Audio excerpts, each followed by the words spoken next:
It's greatness where the Tigers play. Hear the sons of deer. The Tigers were expected to arrive in Atlanta on Wednesday night just before Thanksgiving, but Coach Williams wisely foresaw that the noise and bustle of the great city, together with the excitement caused by the unexpected meeting of long-absent friends, would tend very much to disturb the much-needed rest of the men. This was the first sentence of the first story of the first issue of the first college newspaper ever printed in South Carolina. It was published on January 21st, 1907, and it ran under the headline, "The Tech-Clemson Game." The final score, 10-0. The winner, Clemson University. The newspaper, the Tiger.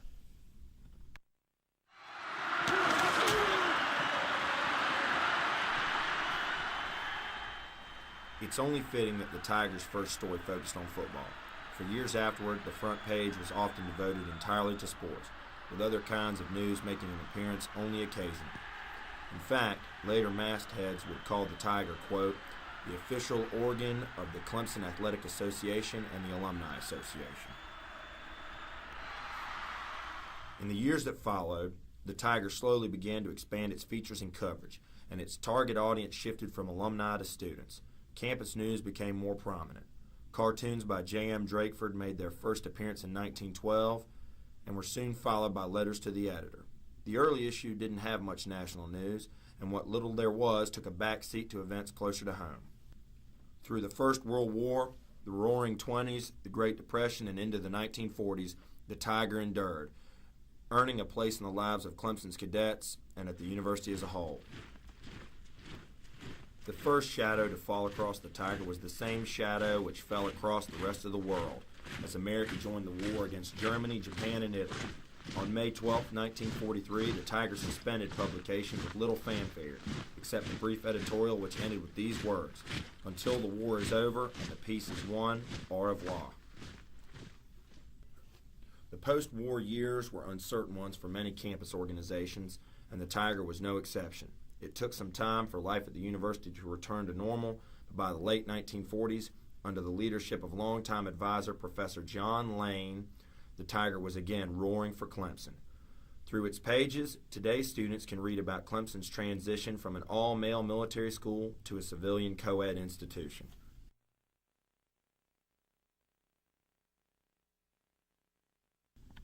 In 1949, Lewis Henry, a freshman in Professor Lane's English 101 class, decided to take Dr. Lane's advice and went to the Tiger office looking for work. His first assignment was a feature on Professor M.E. Bradley, who was retiring as head of Clemson's English department that year. Mr. Bradley, he was delightfully eccentric, and I will tell my favorite story of many.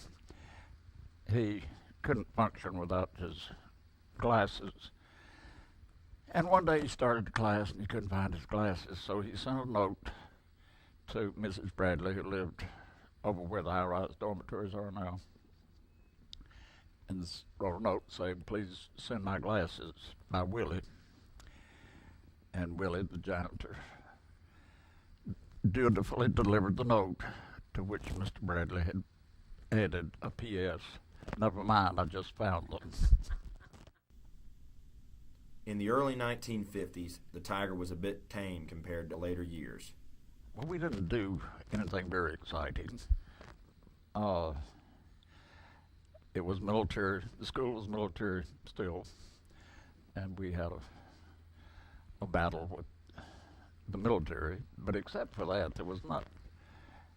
In my days on the Tiger, there was not much excitement. We did football games and dances. We were supposed to be in at 8:30 every night.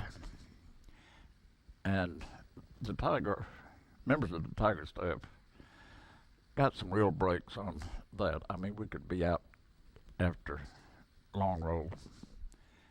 And other students sometimes resented that. It all seems so mild, so tame, so insignificant now. But we didn't think so then. After graduating from Clemson in 1953, Lewis Henry would go on to earn his graduate degrees at Florida State. Dr. Henry returned to Clemson in 1958 and joined the faculty of the English department. When Professor Lane retired 2 years later, Dr. Henry was the natural choice to succeed him as the Tigers' advisor. When Mr. Edwards and Dean Cox asked me to be advisor for the Tiger, I had warm, kind letters from both of them, whom I appreciated very much. I appreciated them, I appreciated the letters. And we had good relationships, always. I don't think the president was ever unhappy with me personally. He was unhappy with members of the staff, as you know, but he got over that. Dr. Henry quickly became a legend among his students, both at the Tiger and elsewhere. Tiger alumni from the 1960s forward remembered Dr. Henry's gentle guidance. Dr. Henry was careful to avoid making suggestions before any story was published. His guidance came afterwards, when members of the Tiger staff would gather with Dr. Henry for weekly critique sessions, just as Dr. Henry had done under Professor Lane. He was a very quiet advisor. He never imposed himself on the staff. When we had controversy where I was editor, I knew I could go talk to him, but he never told me what to do. He never, frankly, never offered a whole lot of direct advice. It was more of a listening, a nodding, a suggestion here, a comment there that sort of would gently lead you in one direction or another, but he never, I can't recall him ever saying, no, I think you should do this, or you really ought to think about doing that. It was a much more gentle kind of advisorship. Well, Dr. Henry was not only the advisor to the Tiger, but the advisor to pretty much every English major. So every English major went to Dr. Henry. I had him for several classes. He was one professor who never missed a class. And he said, if I do miss class, you've got to come find me because something's up. And the one day that he wasn't there, I went to look for him, and he was helping someone change a flat tire. I tell students now that a good advisor is someone who listens well and leads gently. And I would say Lewis Henry is that kind of an advisor. I've always said that we can't all be writers. We don't all have talent for writing, but we can learn to express ourselves at least correctly, and I believe that. And I think that's the beginning point. And then one goes beyond that, depending on the talent one has.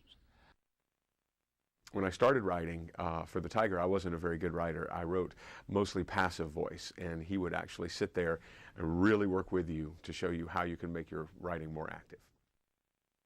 His classes, I think Monday afternoons, the 1 hour Tiger Review class, were the kind of class that you were eager to go to, but you also kind of, there was a little dread there because you didn't know what kind of screw up he was going to point out to you, or where maybe there was a grammatical error or a punctuation error or something that would he would mention.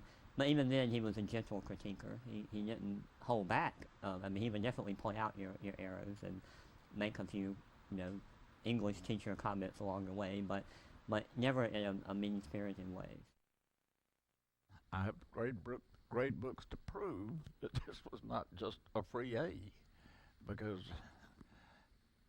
though I didn't fail many people in English 300, I did fail some, and pretty good sprinkling of C's and D's.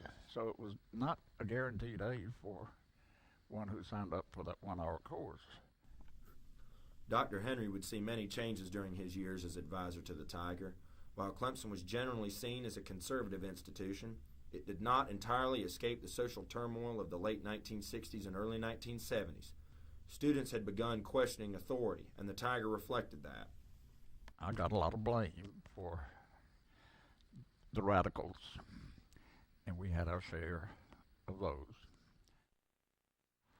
Generally speaking, of course, it's always dangerous to generalize, but I would say the people attracted to the Tiger in the mid-70s were the more liberal students at Clemson. Clemson's a relatively conservative place, so even when you're liberal at Clemson, you're pretty much moderate in a lot of places.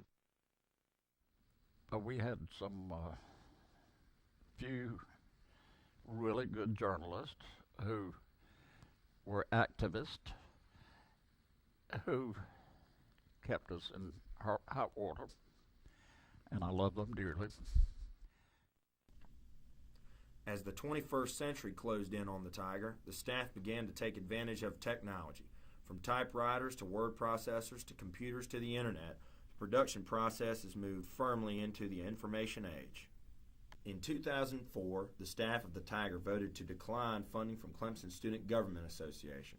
Though it meant giving up about a fifth of its annual budget, the staff felt it was time for the Tiger to stand on its own. Though it hasn't been easy, the paper hasn't taken $1 from student government since. They don't regret the decision and feel that an independent student newspaper should be truly independent. Today, the Tiger is as much a part of Clemson University as any institution on campus. It was here before any of us and will continue to record the university's history long after we are gone. Any student who has ever worked for the Tiger soon comes to realize that they are passing through something much larger than they are.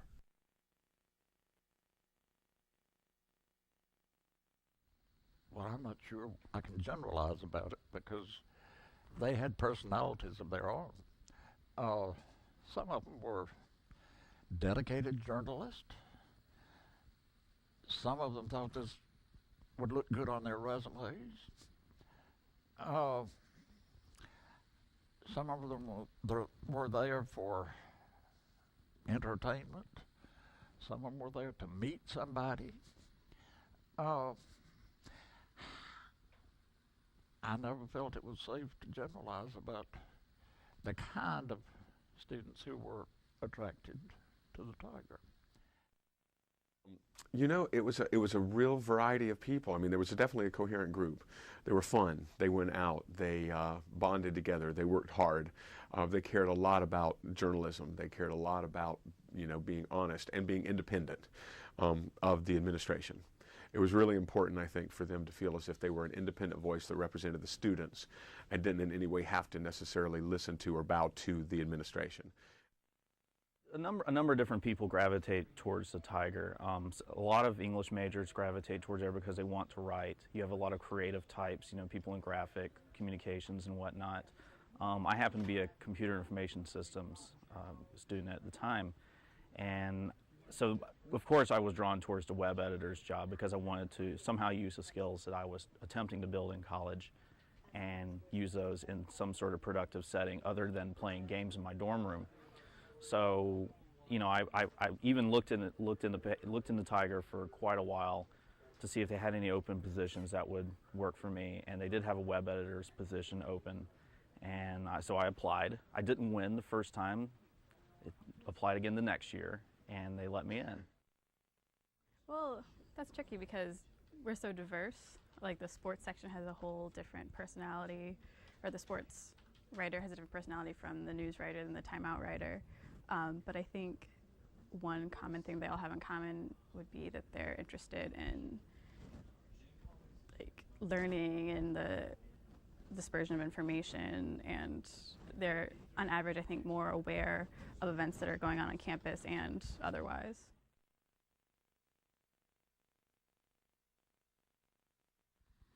I can assure you that though there were many times when I was very disappointed, I have not even thought about those.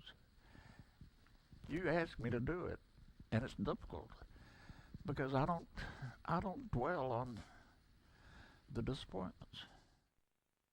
The high point was always the collaborative nature of the organization, the group working together as one, everybody caring very much about how the news was going to be reported and what that was. I think, you know, I look at the integrity of that organization still as the high point. Every week it was really satisfying when the paper came out and just seeing all of your hard work just, you know, there and like seeing people reading it. But before that, on Wednesday nights when you were there until like 5 in the morning and nothing was working and computers were crashing, that was not as enjoyable. Well, at one point was definitely the night the entire staff walked out. We had a disagreement over how a story should be played, or actually not over how the story should be played, but whether a certain four-letter word should be included in the copy. I was opposed, and the staff was for it. They felt that to be true to the story, we had to print the word that was causing the controversy at the time, and I felt that just wasn't the appropriate thing to do, and so we had a discussion, emergency staff meeting on Wednesday night, that kind of thing, and ultimately, this is why I was editor-in-chief. Ultimately, we took a vote, which I learned never take a vote on these things, but we took a vote, and the vote was like 20 to 1, or whatever the number was. I was the one who voted against doing it. And ultimately I said, you know, guys, I'm editor-in-chief. I'm ultimately responsible for what goes in this paper. And I just can't, we can't do that. I can't agree to have that word printed. And they said, okay, fine, well, you do it yourself. And they all walked out. So that was pretty low. I was lying on the couch in the lounge of the Tiger in Old John Stone Hall at the time, wondering how in the devil am I going to get this paper out. And just sort of lay there for probably about half an hour or so, and then I got up and started doing what I could do. And they all came back about midnight, and we got the paper out, and it came out on time the next morning and all that. So so that was definitely the low point. And the high point, I guess, was when they came back through the door.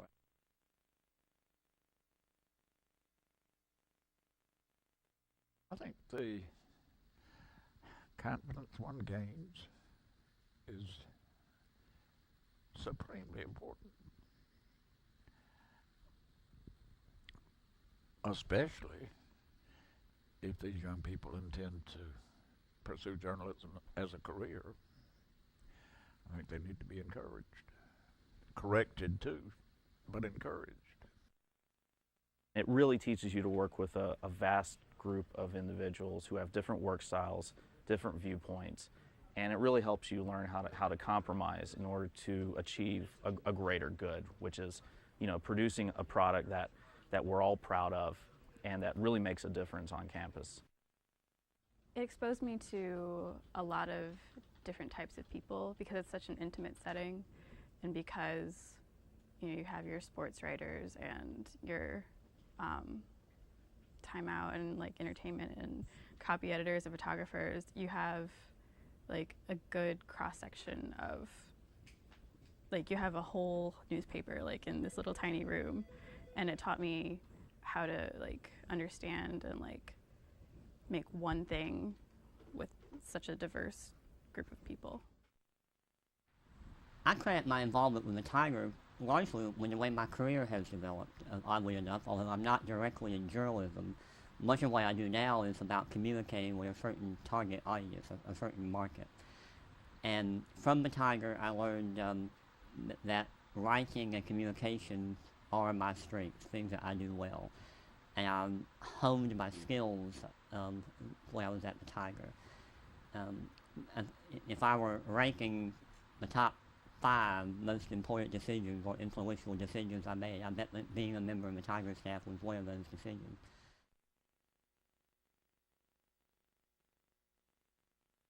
The editor at that time, whom I will not name, came to see me. I knew him. He was a local student. But he came to see me and he said, it's okay for you to be advisor of the Tiger, but don't come to the office. You're not allowed to do that.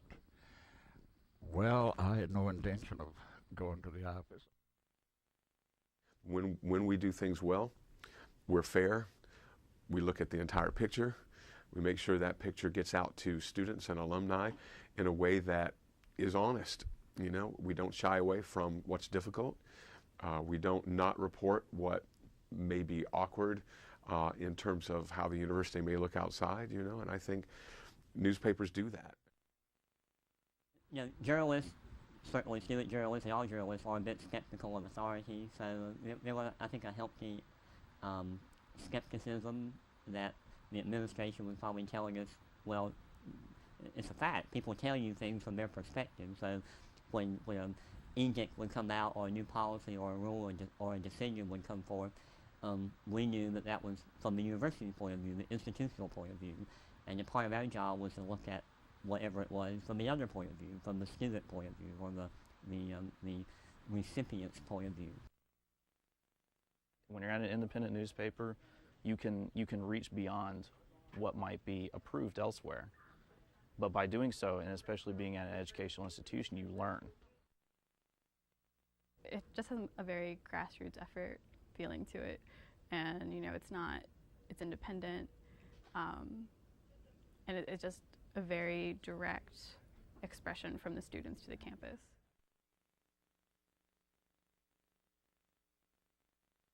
This is so embarrassing, but what I would say is thank you. Thank you for what you have meant to me, what you have meant to my life, what you continue to mean to me. Speaking to someone who used to go to school in the 50s or whatnot, when they were in school in the 50s, they were 18 and 21, just like we were. So in a sense, we're all the same. We're all the same in our experience at the Tiger. We're all young people, and so we all had that experience of working at a college newspaper. And in a sense, a lot of us had the same experiences, whether it's decades apart. A lot of us had the same experiences. So, but I really think that if you just have to realize that for a lot of people, the Tiger really was a family that changed who they are. I think Tiger alumni in general have a fierce loyalty to the paper, and the Tiger is very much a part of the fabric of Clemson. When we talk about in my job now and being on the university side, the administration side, when we look at reasons why Clemson is special and what makes this place unique, what gives Clemson its sense of place, I think having an award-winning student newspaper at a university that is not known for its journalism and communication, or has not been until recent years, is a great credit to the staff members. I think the students have really made the Tiger great. The institution has been supportive of it, but it's really those 18, 19, 20-year-old students who stay up all night and who go out and find the information and write the stories and put it together and produce it every Friday. They and we are the reason the Tiger is celebrating its 100th anniversary. So I would just say congratulations and happy birthday to us. I agree that the big names, the biggest names, the ones we used to brag about regularly, are no longer with us. George Chaplin and Harry Ashmore and Earl Mazo and Wright Bryan. We used to joke about the big four, but it's no longer a joke. They were big. And there are big names who will be here for your next celebration. Celebrate them. Dum dum dum dum dum dum dum dum.